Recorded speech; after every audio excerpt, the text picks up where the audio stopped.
I was staring at my credit report, and the total debt I saw made my heart sink, $53,219. It was a mix of credit cards, a car loan, and a personal loan, all adding up to a monthly payment of $1,814. I felt overwhelmed, like I was drowning in debt.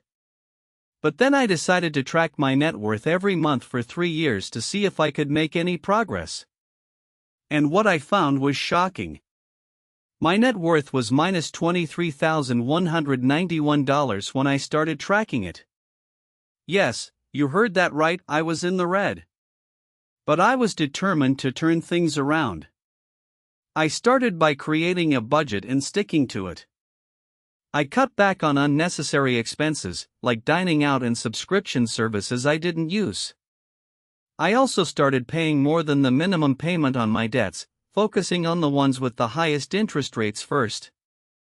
And I made sure to save a portion of my income each month, even if it was just $100. Over the next 3 years, I tracked my net worth every month. And what I found was that it was steadily increasing. In the first year, my net worth increased by $10,312. In the second year, it increased by $14,191. And in the third year, it increased by $18,421. That's a total increase of $42,924 over 3 years. I was amazed at how much progress I had made. But what really surprised me was the impact that tracking my net worth had on my financial behavior. I found that by tracking my net worth every month, I was more motivated to make smart financial decisions. I was more likely to avoid impulse purchases and stick to my budget. I was also more likely to take advantage of opportunities to save money, like using coupons or shopping during sales. And I was more likely to invest in myself, by taking courses or attending seminars to improve my financial knowledge. By the end of the 3 years, my net worth was $19,733. I had paid off $34,486 in debt and saved $14,191. One of the most surprising things I learned from tracking my net worth was the power of compound interest. I had always known that compound interest was important, but I had never really seen it in action. By saving a portion of my income each month and investing it in a high-yield savings account, I was able to earn interest on my interest. And over time, that interest added up. I earned $2,319 in interest over the 3 years, which may not seem like a lot, but it was enough to cover a few months of expenses. Another important lesson I learned was the importance of emergency funding.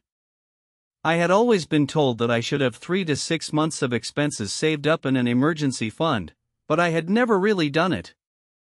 By tracking my net worth, I was able to see the importance of having a cushion in case something unexpected happened.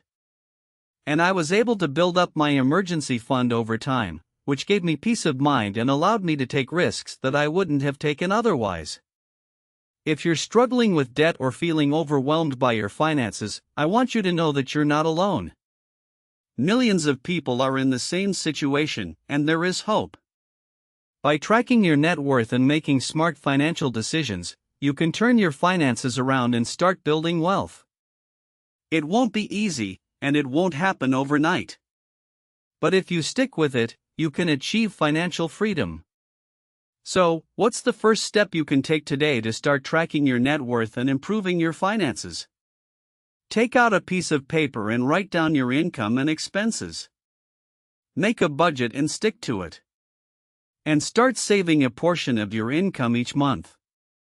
It's not rocket science, but it does take discipline and patience. Now, I want to ask you, what's your biggest debt right now? Drop it in the comments below, and let's work together to create a plan to pay it off. If you found this video helpful, hit like and subscribe for more content on personal finance and money management. And if you know someone who's struggling with debt, send them this video. They might just find the motivation they need to turn their finances around. In my next video, I'll be sharing more tips on how to pay off debt and build wealth, including the exact budget that worked for me and how to avoid common financial pitfalls. Thanks for watching, and I'll see you in the next one. As I continued to track my net worth, I began to notice other areas where I could improve my finances. For example, I realized that I was paying too much in fees for my credit cards and bank accounts.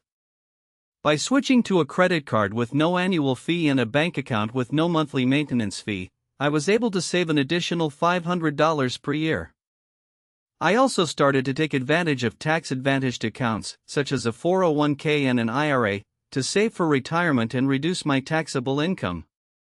I also learned about the importance of diversifying my investments. Initially, I had invested all of my savings in a high-yield savings account, which earned a decent interest rate but didn't offer much in terms of long-term growth. By diversifying my portfolio to include stocks, bonds, and real estate, I was able to earn an average annual return of 7%, which helped my savings grow much faster. For instance, I invested $5,000 in a stock index fund and earned a 10% return over the course of a year, which translated to a gain of $500. Another key takeaway from my experience was the value of avoiding lifestyle inflation. As my income increased over the 3-year period, I was tempted to inflate my lifestyle by spending more on luxuries and discretionary items. However, I resisted the urge to do so and instead continued to live below my means. By doing so, I was able to save an additional $10,000 per year, which I used to pay off debt and build wealth. For example, I could have upgraded my car to a newer model, but instead, I chose to keep my old car and use the money I would have spent on a new car to pay off my debt.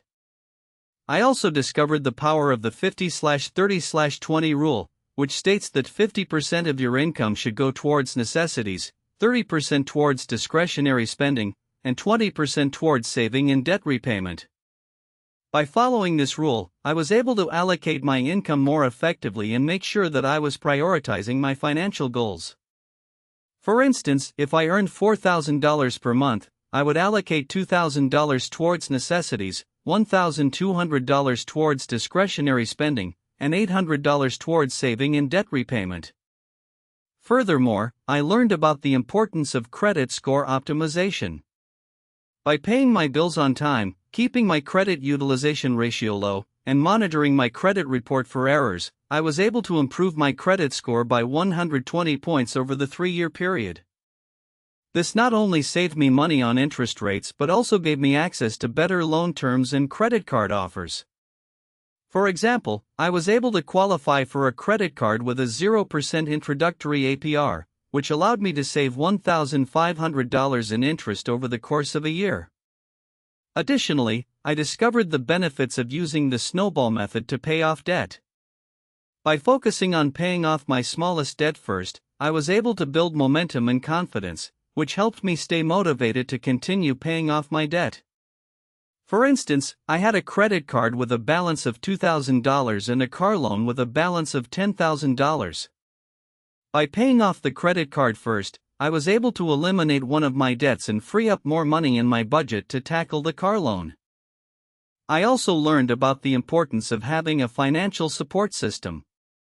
By sharing my financial goals and progress with a trusted friend or family member, I was able to get accountability and support, which helped me stay on track. For example, I shared my budget with a friend and asked them to hold me accountable for sticking to it. This helped me stay motivated and avoid making impulse purchases.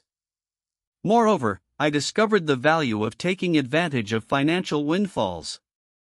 By using unexpected windfalls, such as tax refunds or bonuses, to pay off debt or build wealth, I was able to make significant progress towards my financial goals. For instance, I received a tax refund of $3,000 and used it to pay off a chunk of my debt, which saved me $1,000 in interest over the course of a year. Finally, I learned about the importance of being patient and persistent. Building wealth and paying off debt takes time, and it's easy to get discouraged when progress is slow. However, by staying focused on my goals and celebrating small victories along the way, I was able to stay motivated and achieve financial freedom. For example, I celebrated each time I paid off a debt, no matter how small, which helped me stay motivated to continue working towards my goals.